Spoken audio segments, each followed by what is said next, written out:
By the end of this year, it's looking very likely that we're going to have an AI agent that is the best coder in the world. Better than any single human coder. And we're going to be able to replicate it 1,000,000 times over. And right around the corner from that, we're going to have AI that can discover new knowledge, cure all disease, discover new science, and fundamentally change the way society works. So I want to show you the proof for all of this. And this video is brought to you by Polo AI, an incredible AI image and video generator. But more on that later. Sam Altman just gave a talk in Japan where he highlights the insane progress that we've seen in AI, especially since test time compute, O1, O3, DeepSeek have become mainstream. So first, Sam Altman is going to talk about the orders of magnitude increase in intelligence that these models have seen in such a short period of time. And in parallel, we're seeing exponential decreases in cost. DeepSeek shocked the world. But for true AI leaders like Dario and Sam Altman, DeepSeek actually fell right on the predicted curve of what the cost of intelligence will drop to. So let's watch this clip. We used to be in a paradigm where we only did pre-training, and each GPT number, 1, 2, 3, 4, each of those was exactly 100x of, or not exactly, but very close to 100x. And at each of those, there was a major new emergent thing. The most important thing that happened in the field, or at least to us in the last year, is these new models that can do reasoning. They are an incredible new compute efficiency gain. And we can get performance on a lot of benchmarks that in the old world we would have predicted wouldn't have come until GPT-6, something like that, from models that are much smaller by doing this reinforcement learning. So we kind of have a sense. Now, the trick is when we do it this new way, it doesn't get better at everything. We can get it better in certain dimensions. So what he's describing is from GPT 1, 2, 3, every single number version has been a 100x increase in intelligence, and they see some kind of new emergent behavior from that increase. And all of that came from pre-training, kind of the traditional collect all the data, throw it into a model and see what you get. But now we have test time compute, which means when you give a model a prompt, it can think longer about it. That's what the O1 and O3 family of models have done. That's also what DeepSeek has done, and it's a pretty incredible unlock. And what we're seeing is a faster rate of innovation and a faster rate of efficiency gains than any other technology that we've seen in history. Think about the transistor, one of the most important technologies in the history of humans. The transistor is the fundamental unit of compute. It is the thing that basically goes in every single device that you own. It goes in things that you might not even think of, toasters and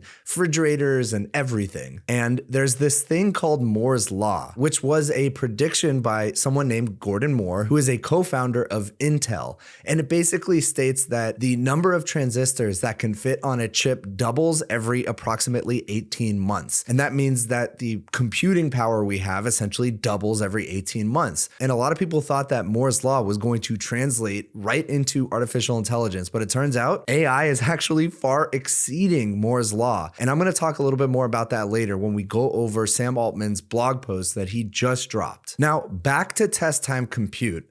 Test time compute is interesting, and DeepSeek really showed the world how it works. You're using reinforcement learning with verifiable rewards to train the model after the base model has been trained. So what does that actually mean? It basically means allowing the model to try a bunch of different solutions, and it will get rewarded for the right ones. Now, here's the thing about rewards. You can only reward a model if you know the answer to the problem. So that's why these thinking models are really good at some subjects, but not others.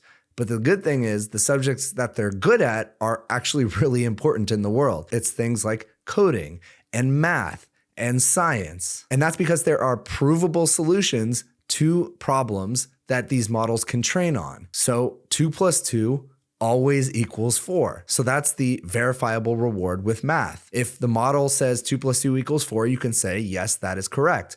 On the other hand, if you say write a poem, there is no correct answer to that. So that's why these models are getting really good at STEM, science, technology, engineering, and math.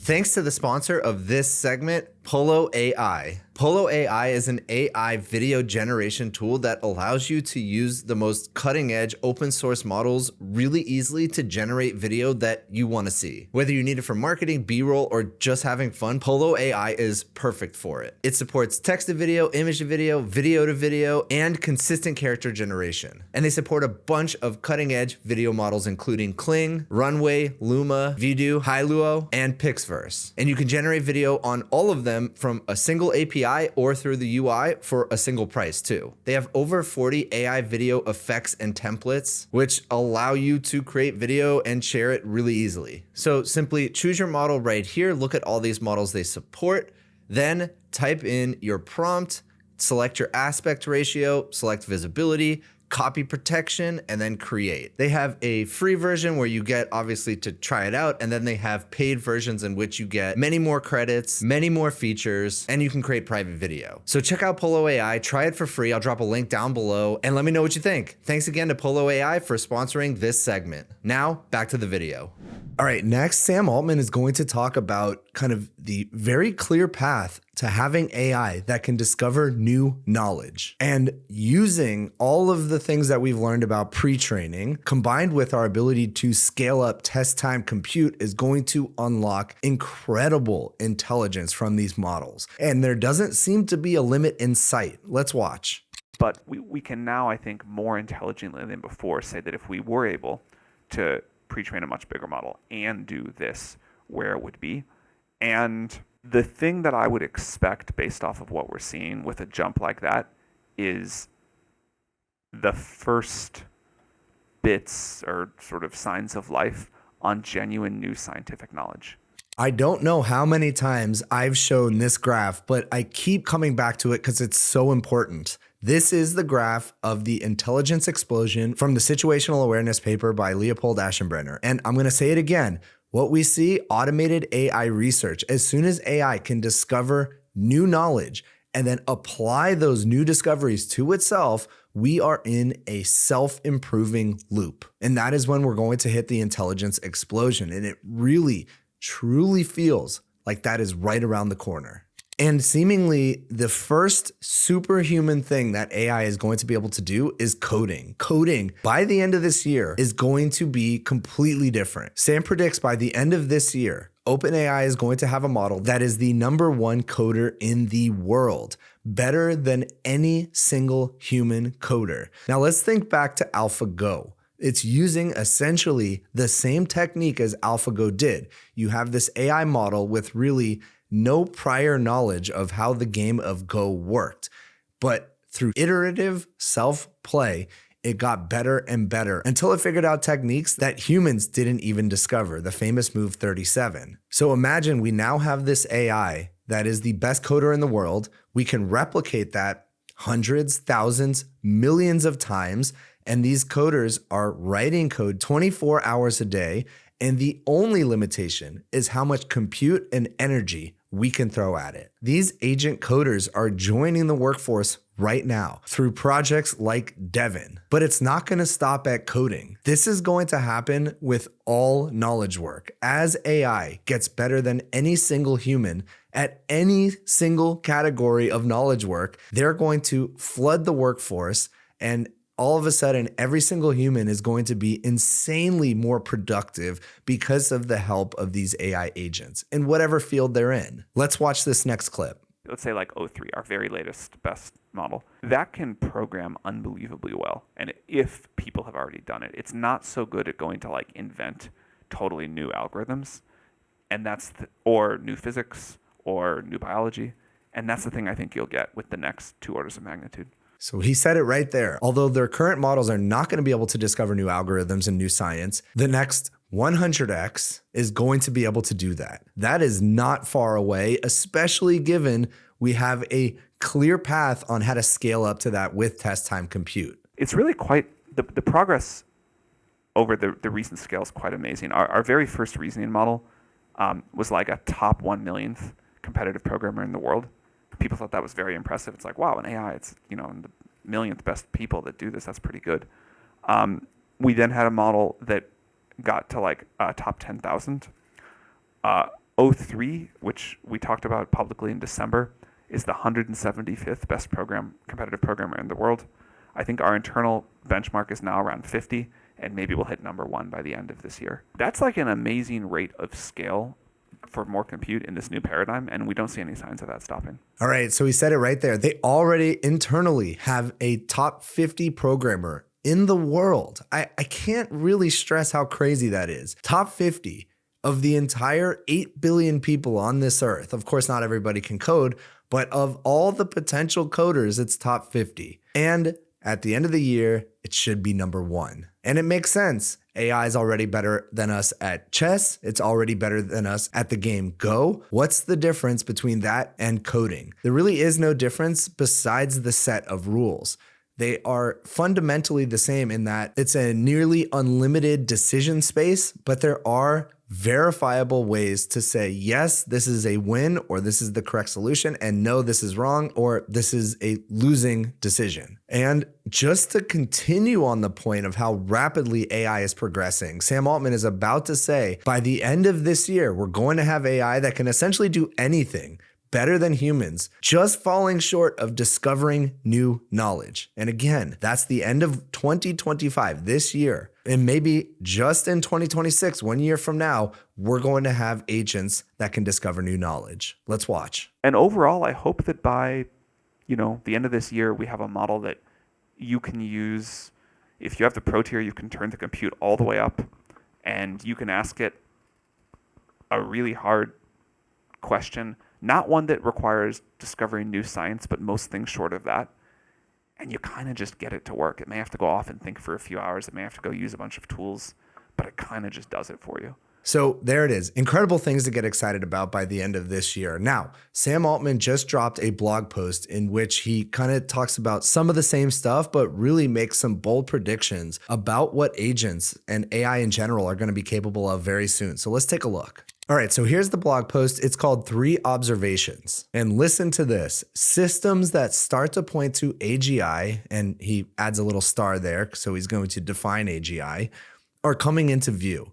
And we think it's important to understand the moment we are in. So let's look what he has to say about AGI down below. By using the term AGI here, we aim to communicate clearly, and we do not intend to alter or interpret the definitions and processes that define our relationship with Microsoft.